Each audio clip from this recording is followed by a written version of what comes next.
Hello, everyone. My name is Dustin Barton. I'm the student and education pastor here at Emmanuel Baptist Church. Thank you so much for taking some time to stream this.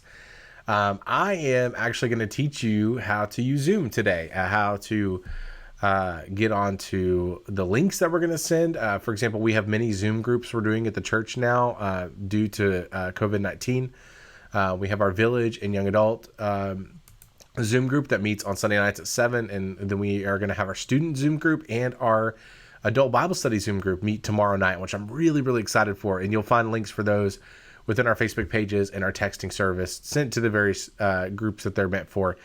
But today I really wanted to keep it kind of short and simple. I want to teach you and show you some of the things about Zoom that you should know about, things that are going to help you. This is what my window looks like as a host. This is what many of your windows will look like if you are doing this from a computer.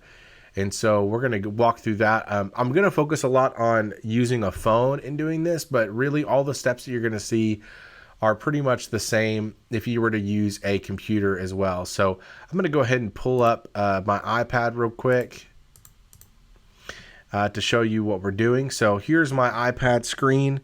I'm using an iPad just because it's so similar to an iPhone or any other phone. This also applies to Androids as well. So I'll try to make sure I'm clear about what's different about each device, but generally these are the steps you would take. So what you're going to do is I'm going to pull up Evernote. This is where I put the link to the Zoom meeting. And so what you'll see is this link is what allows you to enter the meetings that we have here at the church. And so whenever you see a link like this in a group me or a text message or a Facebook page, this is what it normally takes you to.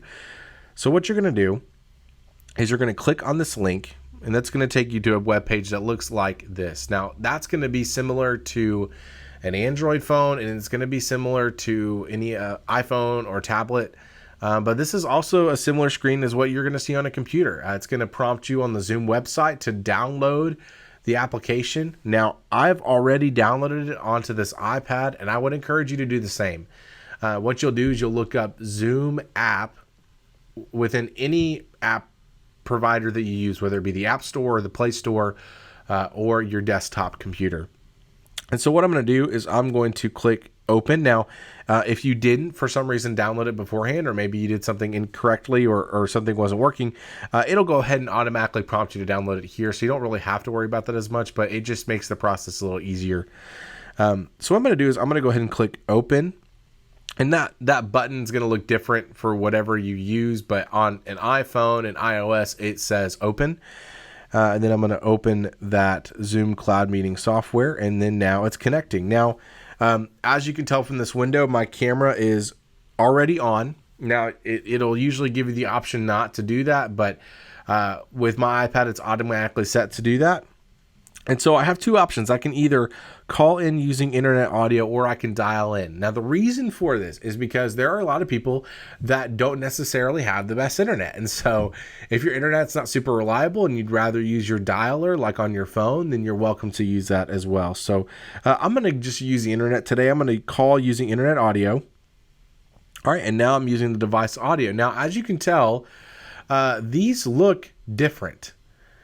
For example, this is what I'm seeing now on my screen. This is what most of you will see if you use a computer. And I actually have two different ways I can view this. I can either stay with the speaker view, which means that it swaps between the different speakers whenever someone's speaking. So for example, I'm going to go back to the iPad, and I'm going to mute myself. So I'm going to click here, and I'm going to click mute.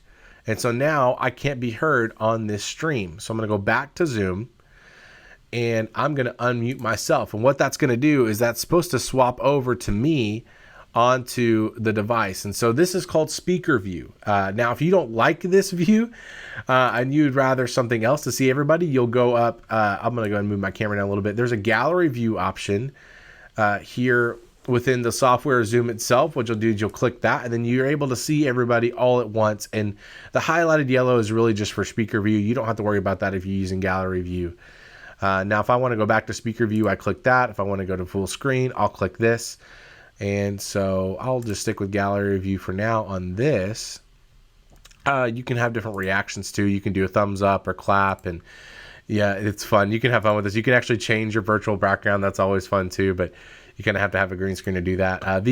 These options, the mute and unmute and video, are just options that allow for you to have more freedom with if you want to be seen or heard in a moment. For example, let's say you have kids running around the house and they're just being really loud.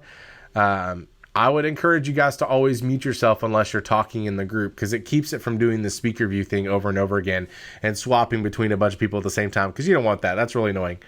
And so let's go back to the iPad. Let me show you guys a couple things about this. So I'm in this view right now, but let's say I want to switch to gallery view on here. Then it basically gives me the same options there. Now, if I don't want people to see my wonderful face, so let's say here, I'm now on the video. Let's say I don't want to be seen. All I got to do is go to stop video, and now I can't be seen, and it just says either the person icon or Dustin, like it says here on my Zoom application. And so that's kind of what you'll see whenever it's doing that. Let's say I want to go back out. Let's say I want to start video back up, and then I want to unmute myself. Now I'm talking, and it's going to swap to me if it hears me. Because I'm plugged into my computer, it's not going to do that. And so I'm going to go ahead and mute myself, stop the video. You can switch back to active speaker so you can see who's talking, and it always will leave you as a bubble here, but you can always minimize that if you don't want to see what's going on. There, you can just focus on the speaker themselves.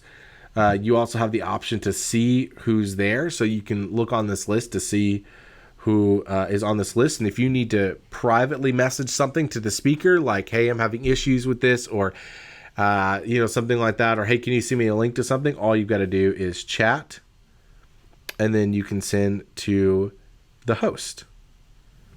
And so let's say I say, hey, can you call me after, or something like that. I can send that, and then now it shows up on my Zoom just like this. And so I'm going to chat, and then you can't really see it here in this window. Let me try to see, and that's kind of what chats will look like there. And if you're using the desktop version, you can actually see participants. If you'll go to manage participants or participants, you can see all this play out. And so we've had people that have actually chatted in questions before on software like this, and it's been really helpful. But yeah, that's pretty much Zoom. It's a very cool and interesting software.